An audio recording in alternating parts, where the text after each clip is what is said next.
up first. So Garrett, you're up first because you're here. Because you're here, right? You guys, this is my buddy Garrett Reed. You may follow him on Instagram. He's got like 2.5 million followers. Hey, man. Good to see you here. Yeah, appreciate it. It's good to be here. Yeah, for sure. All right, so you and I were talking a little while ago, and I was asking you about your years of top-level drag racing. Tell me all about it. Yeah, I'm not a drag racer.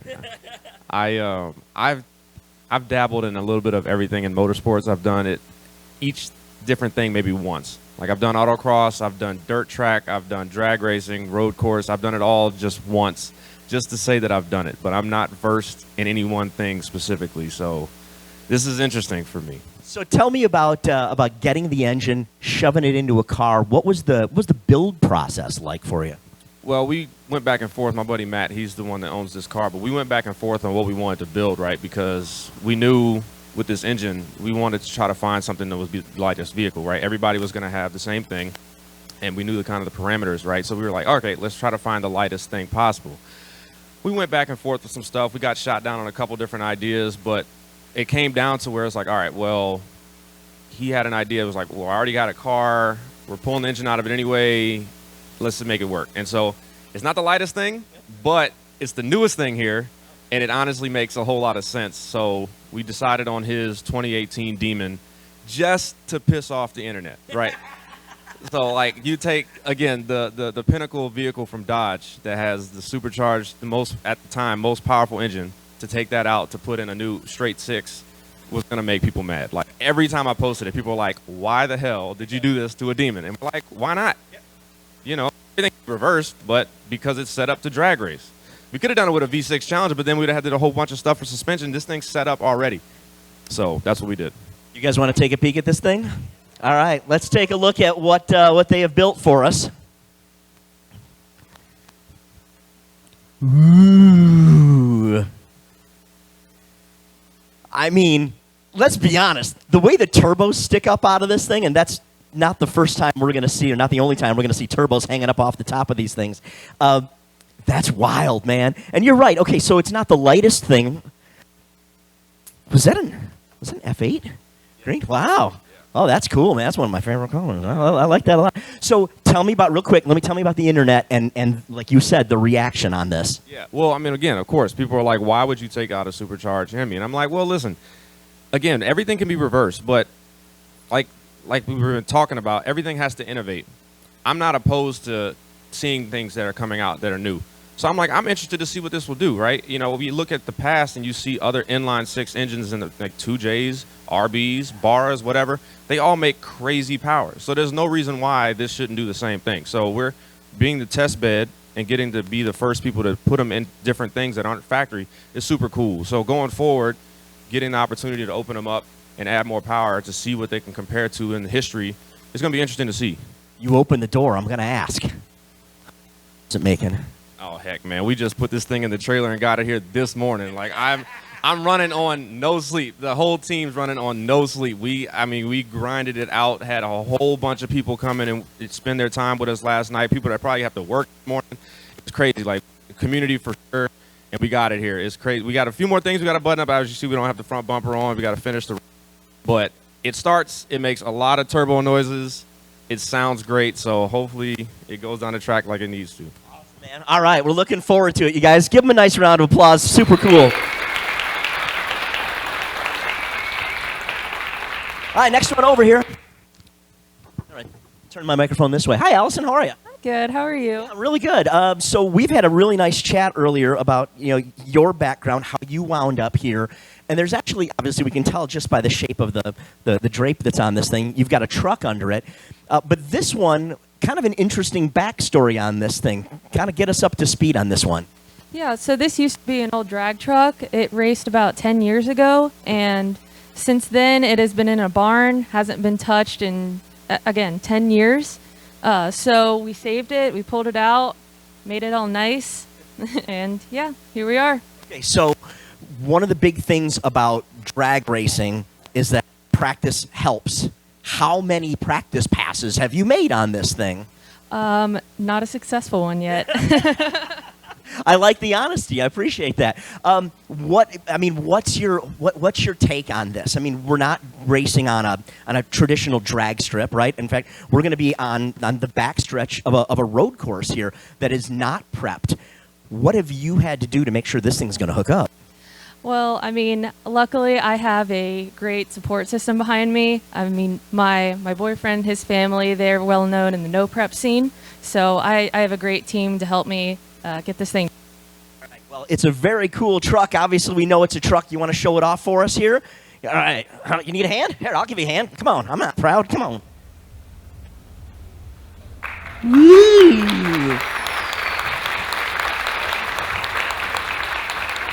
So like you were saying, this was already a race car, but you've been able to take it to the next level. Now, you've got this thing hidden up underneath this the big crazy hood, but you were telling me earlier that the physical size of the engine surprised you. Oh, it did. We originally started with a Duster and pulled a 340 out of it. We had the Hurricane next to the 340, and I couldn't believe the size difference. We immediately knew we had to go find a truck or just something bigger. Yeah, absolutely. Well, it makes sense. I mean, if you think about it, right, it's debuted itself in a truck. You've got a truck, put it on in there. All right, good luck, and thanks for being here. We appreciate it. You guys, Allison, that's a cool ride. Herman, what have you done here, man? What have you done?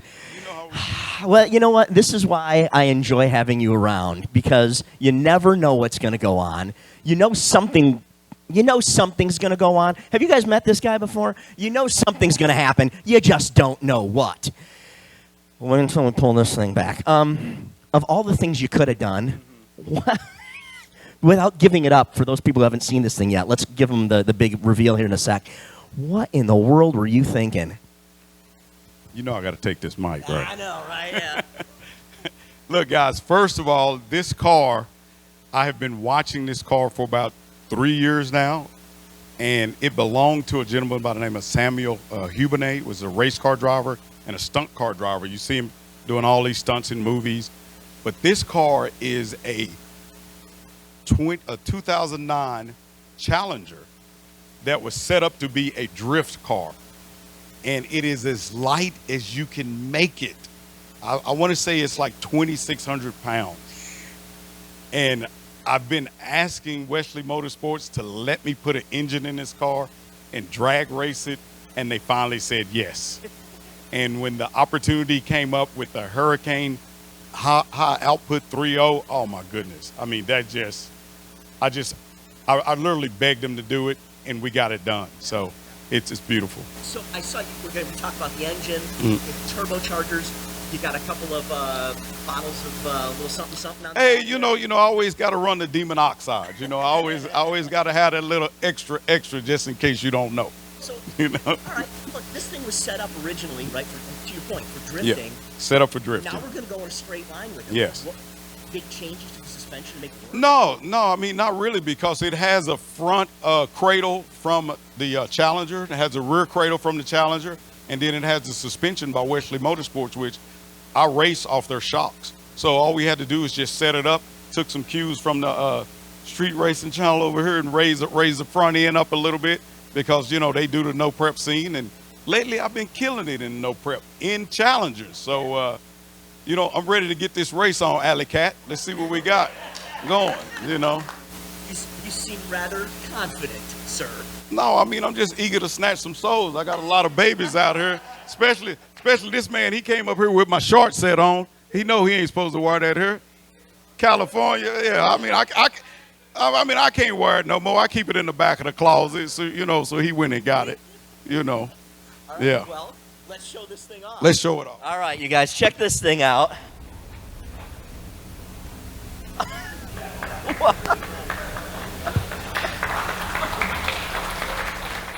When you said 2,600 pounds, you aren't kidding. And let's be honest here, lightweight and Challenger aren't two terms that necessarily go together. And that's one way to do it.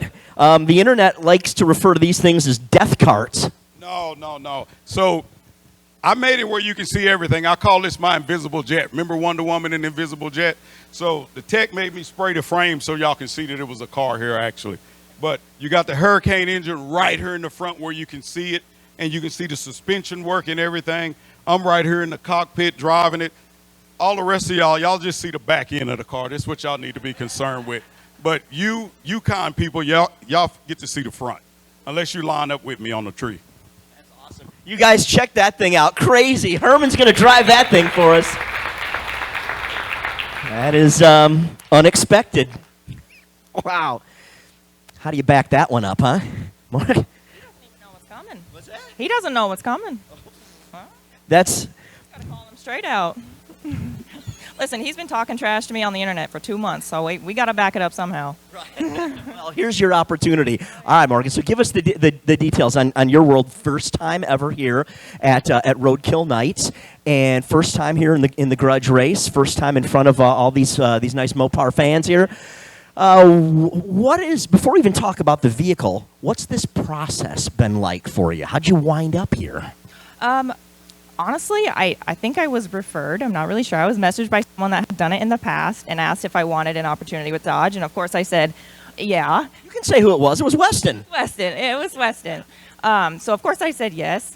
And Dodge reached out, and, of course, I was ready to go as soon as, they said the word go. So just really happy to be here. This is a really cool opportunity, and we had a lot of fun with this truck. Yeah, for sure. So you said the shop that you're building these things in is literally out behind your house. Tell us that. You've got, guys with fancy shops in big, giant areas with corporate sponsorships and stuff, and you're in your garage. Yeah, but we actually, my fiance and I built this top to bottom in our backyard in our own garage. So, and we've been doing this for a long time. We've been together for 8 years and been building for 8 years. So this was just, we've done a lot of weird swaps. So this was just something fun we got to do, and pretty standard. For sure. Well, tell us about this one. What do we got? When we pull this cover back, what are we going to see? A farm truck.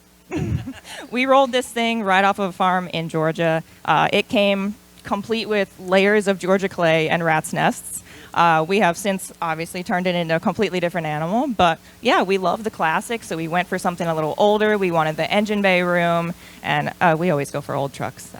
Sure. All right, you guys want to take a peek at this thing? Let's see what we've got. I'll grab the other side, yeah.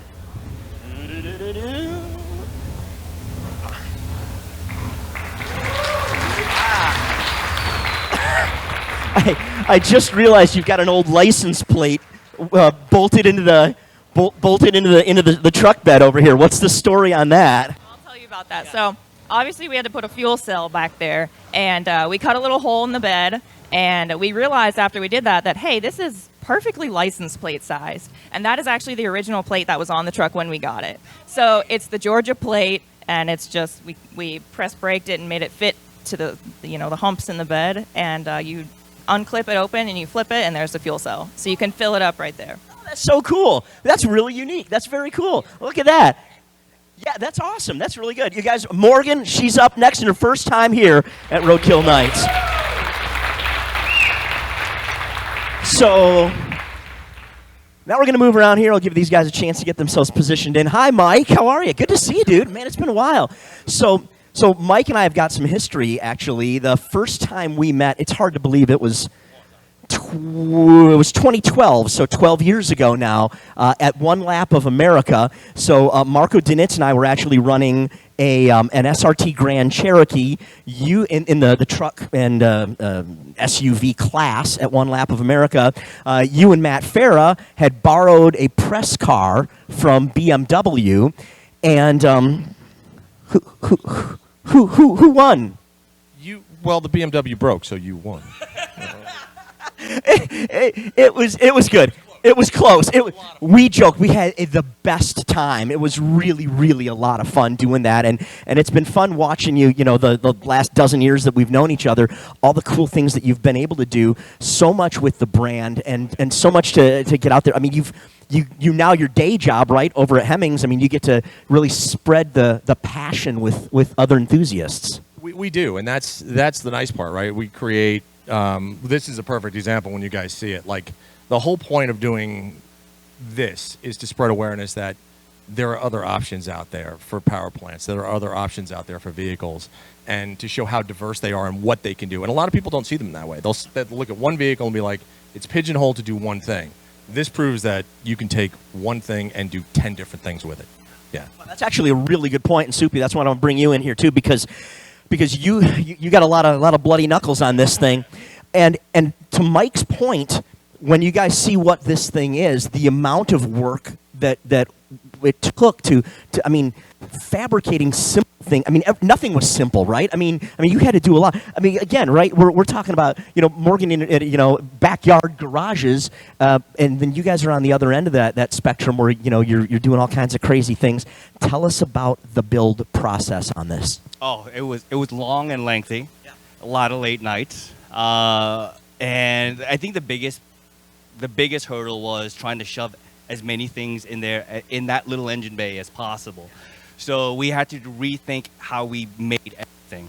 Everything had to be made smaller, and things had to double in usage, right? So your tanks have to now double as another tank, and mounts and whatnot. So that's how we went about it. Like, the packaging was very important to us. That's a really good point. When you're making a one-off vehicle, there's no swap kit for this, right? So I mean, you're literally every single bracket you've got to figure it out. Is that fun, or is it a pain in the ass? It's for me. It's fun. It's fun. I love the challenge, right? I mean, don't tell Mike, but I kind of like the stress, right? So the whole point of doing the swap in this, so this vehicle is the subject of a show that we're doing. I'll be honest with you, the title of the show is F Your LS. Like, that's the literal title of the show. And the reason that we called it that, it was because there's other options out there. And this vehicle is to showcase that. Yeah. Well, let's take a peek at this thing, you guys. Let's see what you got. Yeah, why don't you grab this one?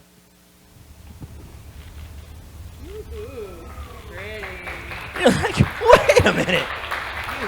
You did what to a Hornet? I mean, let's be honest here, guys. This is a 4-cylinder turbocharged, generally speaking, front-wheel drive type vehicle. Ain't anymore. No, it's a little different now. Now it has a proper rear end. It's got a drag race rear end. It's got some slicks in the back, so it's a little different from what it was. Yeah. Well, I was asking you earlier about this too, in the conversion over, and again, Mike, we've talked about this before. This vehicle, you've played around with this in the past. This was kind of your modern interpretation of a GLHS a little while ago. So you'd done the body kit and whatnot, and some other things to it. Yeah. So like we fabricated metal flares for this thing, and we did it as an homage to the original GLHS. Yeah. But now to do this, you're telling me that like I asked you, I said, was there any kind of there's no trans tunnel per se in it. So what do you? Yeah. So basically, we fabricated a trans tunnel. We also had to cut a lot of the firewall out. We had to modify the steering rack. There was a lot to get that in there, but it all worked out at the end. It's crazy cool, you guys. Wait till you hear this thing fire up. I mean, it is a unique vehicle for sure, and they're going to drag race it right here at M1 Concourse. Give it up for you guys, if you don't mind. Please, come on. That's neat, man. That is freaking neat. Phew. Hey, Tom, what's going on, brother? Good to see you, man. Yeah, absolutely. You're back. So last year, you had a very interesting role here because you were kind of a mentor, if you will, to folks who had been who'd been coming out here. Now you get to kind of what? Oh, right. Herman, we had to put bigger mirrors on this thing just so I can see you. I mean, geez, your invisible car will be invisible because it won't be at the finish line. Spinning ain't winning, baby. So you have chosen and we've got some very unique vehicles here. I mean, for goodness sakes, look at this here. And yet you found something that stands out. How in the world did you even get the idea for this, man? We spent a lot of time racing in Mexico, and one time we were in Mexico racing, we came across this. This was a body style that was only made in Mexico. Nothing against Dodge, but they only had a $2 million budget to build this thing in Mexico, is what it is, in 2001. And so it was put together with a lot of random stuff that they had on the assembly line down there. And down south, they really wanted to keep this car. It's a body style that died, I think, in 86 or 87 in the U.S. But 2001, they were made only in Mexico. Can I say what it is? Sure. So it's a Ram Charger. So a 2001 Ram Charger, front half of a 1500. It has a caravan hatch. The only thing that's unique to this vehicle is the quarter panels, the quarter windows, and unfortunately the tail lights. And I have a cracked one, and you cannot find them. So, no kidding. but that's I mean, it's so, and it was, unique. yeah, and it was perfect crate deal. We had this thing for about a year, and it was a perfect deal when they came out with the Her crate and saying we want to do that with an 8-speed. It's like, well, this is the perfect thing to put in here, and this engine's well suited for truck swaps. So I mean, that's what was great about it. Fits in there. I mean, unlike Mike here, no problem. There was plenty of space in here, so we put it in here, and we had to do stuff to fill in gaps so that we could get a bigger spot. So absolutely. Well, that's cool. Listen, and for, I'm sure you guys probably already know, Tom's background. I mean, drag racing, freaking royalty over here. But I mean, to get out here and make a vehicle that you've only got, 6-8 weeks to put the thing together, drag it across the country, bring it out here, and then race it. You're going to be confident in what you've built. But what about the confidence in getting it out there? And it's not like you've got a lot of time on this thing. No, and that's the thing. I mean, it really came down to the wire to get everything together and get it running. We've had it running for about 4 days, so we've gone through some different stuff with it to try and get it sorted out. But, I mean, we should be good. I mean, we're on the fat side for sure. I mean, we're 4,500 pounds, so, I mean, this is a lot of mass to get moving. But on that no-prep surface, Herman, weight is an advantage. You got sandbags in the back of that thing? What are you going to do to weigh it down? Because spinning ain't winning, baby. The mirrors. I'll just give you a little glimpse of where you're going to be looking. Right there, baby. I'll be saying, Herman, come on, man. All right, well, let's show this thing off, you guys. This is a vehicle that you literally do not see in the United States, but we're racing one here. Dude, you aren't kidding. That's literally the hatch from a minivan back there. That is the craziest thing. You guys got to come take a peek at this thing when you get a chance. That is awesome. I dig it. Dig it a bunch. Oh, well, you got it. Yeah.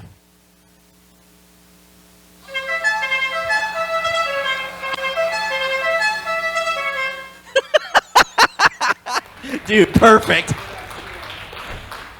Now you got to back that up, right? Is what it is. So we got one more car.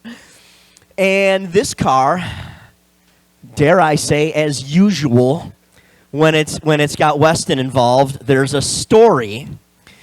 This isn't Westen. This is this is slightly different. You're a little slightly more clean shaven. Yeah, a little bit. This is Kevin Wesley, and Kevin, you're going to kind of stand in for us and help out. Now, you've been a consultant for all the teams here on this one, just kind of helping everybody get up to speed on the engine. So let's talk about the technical side of this a little bit. This is an all-new engine, whole new deal. I mean, again, we've been plopping Gen 3 Hemis and things for years and years and years. It's a known entity. This was not this year. How'd that go?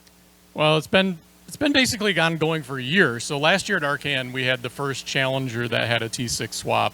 And we did that at our shop just to prep it for that event. And over the last 12 months, it's just been an evolution of that. Sometimes a slow evolution, but, here we are. So, our shop, developed the integration harness kit, everything that integrates with the Motec and the ECU, everything that integrates with the production T6 wiring harness, 8-speed controller, all of those things. So, yeah, we've been highly involved in the T6 from the start for sure. And I mean, it seems to be, we've got 7 running driving vehicles of completely different types. So the fact that it's able to adapt to all of those situations, that says a lot right there. Yeah, absolutely. There's 7 running driving now. There's 8 total in existence. We've built 3 of them. So, we're leading the pack at the moment. Well, let me give you the quick backstory on what happened to Westen. Now, if you guys were with us 2 years ago, Westen had trouble with his tow rig on the way here, and he literally pulled up as we were starting this event. We're like, he's not even here. What are we going to do? Wing it, right? And he literally rolled up right in time. This time, you guys know he lives in the Midwest. You might have heard about that storm, Debbie, that was rolling through. He got caught in it. His flight got delayed. and delayed and delayed and then canceled, and he tried to rebook. And as far as I understand, he's on a plane right now. He may have already even landed at Detroit, and he's on his way here, but he couldn't make it here in time. So typical drama. So Kevin, thanks for stepping in. Tell us a little bit about his car. What do you know? Well, his car is very much like Westen. It's delay, delay, delay. So basically, the car showed up at our shop about 4 weeks ago. We did not have any parts until last week.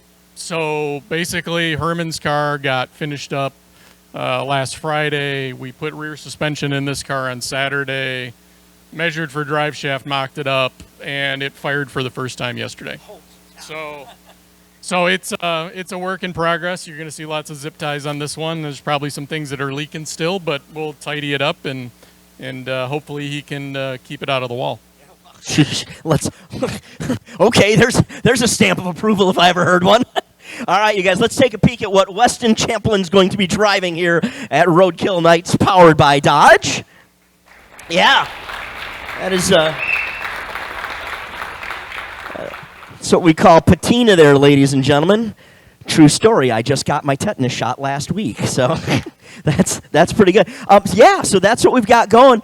You guys, these are the competitors that are going to take at it and really go to town for us tomorrow here at Roadkill Nights, powered by Dodge. It's big time. It's really cool. Yes, it's uncharted territory with the new engines, and everybody is super excited to see what happens. So we got a lot to do. We got a lot going on here, and a lot of unexpected things, a lot of unknown up against us, and that's pretty darn exciting. So we're glad you guys are all here and part of that stuff. Just for giggles, you guys want to fire these things up for us? Come on, everybody, climb in, fire these things up. Let's see what we got going here. This is the unscripted part, by the way. But come on, you know we want to hear them. Yeah, right. I'll tell you what. They all sound very interesting. It's totally a different sound, you know, it really is.